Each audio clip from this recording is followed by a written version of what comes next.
चला काहीतरी रेकॉर्ड करू. आज दोन्ही माईक चालू केले. गप्पा मारूयास गप्पा. काय मारायचं गप्पा? काय काहीतरी मारायचं.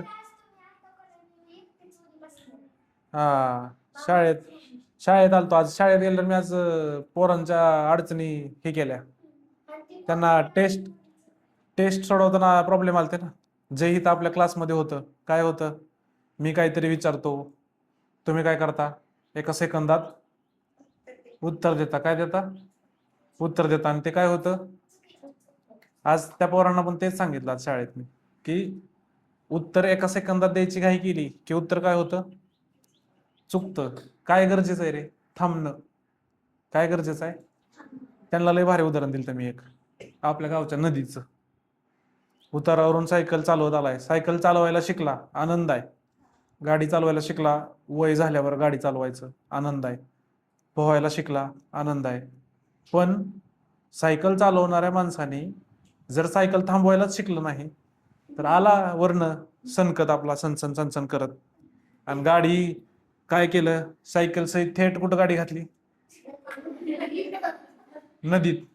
काय झालं त्यांनी? नुकसान झालं का फायदा झाला? काय झालं? सेम तसंच आहे. आता ही जी गोष्ट आहे ही सायकलची सांगितली, तीच आपल्या अभ्यासाला लागू पडती. मी सगळ्यांच्या ग्रुपवर एक व्हिडिओ पाठवलाय मगाशी. त्याच्यात तो माणूस पियानो वाजवतोय, सॉरी पेटी वाजवतोय, है ना. आणि त्या पेटीमध्ये जेव्हा तुम्ही थांबत नाही, जेव्हा तुम्ही त्या गोष्टीवर हात ठेवून राहता, तेव्हा सूर वेगळे उमटतात, बरोबर का. आणि जेव्हा तुम्ही हात काढून थांबून थांबून वाजवता तेव्हा सूर एकदम भारी उमटतात. तेच तुमच्या परीक्षेला आणि बुद्धीला लागू पडतं. कसं कसं लागू पडतं? जसं की तुम्हाला प्रश्न दिलेला असतो आणि तुम्हाला काय शोधायचं असतं, त्याचं काय शोधायचं असतं? उत्तर. पण ते उत्तर शोधत असताना तुम्ही जर थांबला नाही, काय झालं नाही, तुम्ही जर थांबला नाही तर काय होतं, उत्तर चुकतं का नाही. म्हणजे आयुष्यात थांबणं किती गरजेचं आहे. जर तुम्ही त्या पुलावरून गाडी येताना तुमची सायकल आणताना स्लो केली नाही, तुम्ही जर थांबला नाही तर काय होतो, ऍक्सिडेंट.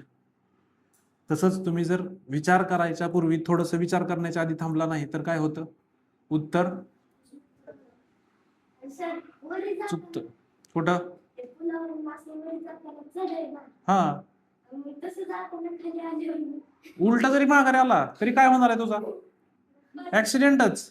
थांबणं थांबणं तर तुला आहेच की. आता बऱ्याच गाड्या आपण घाट चढताना बघतोच की, घाट चढताना गाड्यावरती चढत नाहीत, पण त्या चढवायचा अति जास्त प्रयत्न केला तर गाड्या पूर्णपणे स्लिप होऊन काय होतात, खाली येतात. काय आलं का? म्हणजे प्रत्येकच वेळेस तुम्ही तुमच्या आयुष्यात सगळ्या परीक्षा पास होचाल असं नाही, कधीतरी तुम्ही नापास पण होणार आहे. म्हणजेच काय, अपयश पचवता आलं. अपयश ही यशाची पहिली पायरी आहे. तेच तुम्हाला कालच्या उत्तरात टेस्टच्या एपीजे अब्दुल कलामांनी सांगितलं होतं. काय फेल म्हणजे काय? FAIL. फेल म्हणजे काय? First attempt in learning.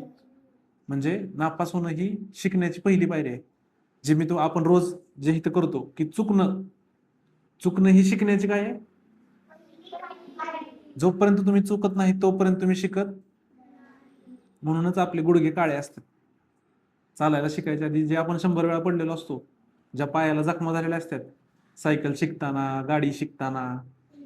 जसं की मी तुम्हाला पोहण्याचं एक उदाहरण दिलं. बऱ्याच बातम्या आपण वाचतो, काय 4 पोरं धरणात गेली, एक जण बुडायला लागला म्हणून त्याला वाचवायला गेली. तुम्हाला पोहायला येत असलं म्हणजे तुम्ही एखाद्या पूर आलेल्या वाहत्या प्रवाहात किंवा धरणात उडी मारणं अपेक्षित आहे का? आहे का अपेक्षित?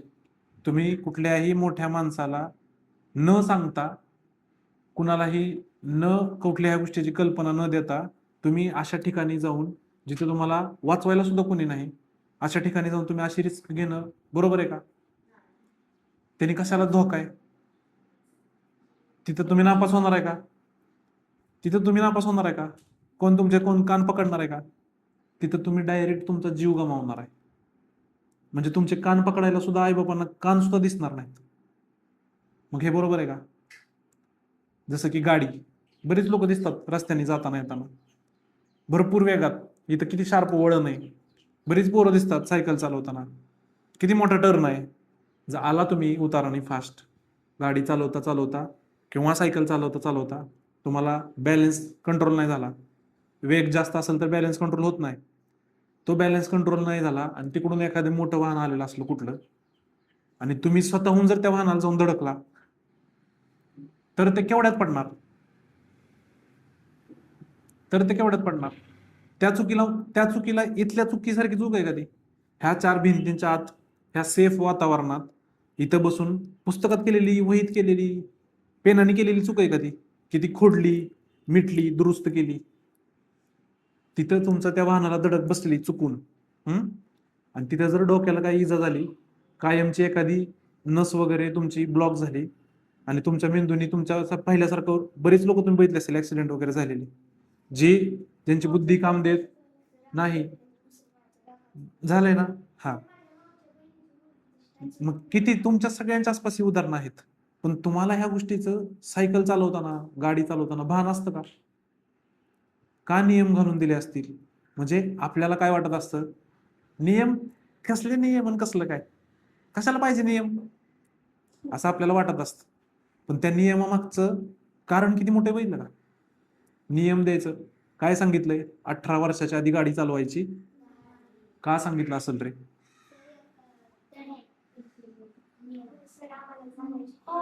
हा, नियम आहे का नाही परिसर अभ्यासामध्ये? मग हे तुम्हाला असंच शिकवलं जातं का रे? असंच शिकवलं जात नाही. म्हणून मी तुम्हाला काय सांगत असतो, अभ्यास करताना परीक्षेपुरता अभ्यास करायचा का? कधीच नाही. परीक्षा, आजची नवोदयची परीक्षा उद्या तुम्ही आयुष्यात देऊ शकता का? पण उद्या नवीन परीक्षा आहे ना तुमच्यासाठी. पण आजचं जे हे डोकं आहे, हे डोकं आज आहे ते उद्या येणार आहे का? ह्याला जर काही नुकसान झालं, ह्याला जर कुठं लागलं, कसली इजा झाली, तर ती भरून निघणार आहे का? त्याची भरपाई किती जरी पैसे ओतले, तुमच्या घरच्यांनी तुमचं जमीन जुमला काय असेल ते सगळं विकून तुम्हाला दुरुस्त करायचा प्रयत्न केला, पण त्या गोष्टीला जर इलाजच नसेल तर ती गोष्ट रिकव्हर होऊ शकते का? मग आपण त्या गोष्टीचं भान ठेवलं पाहिजे का नाही ठेवलं पाहिजे? आणि ते सांगून होतं का? असं झालंय का आजपर्यंत कोणाला की इथून चाललो होतो आणि पुढे पडायच्या आधीच मला कळालं, अरे आता तर मी पडणार आहे, थांबतो बरं का इथंच? सांगून होती का कुठली गोष्ट? कुठलीही गोष्ट सांगून होत. पण पण एक गोष्ट मात्र होती, काय? की तुम्ही केलेल्या गोष्टींचे परिणाम हे मात्र होत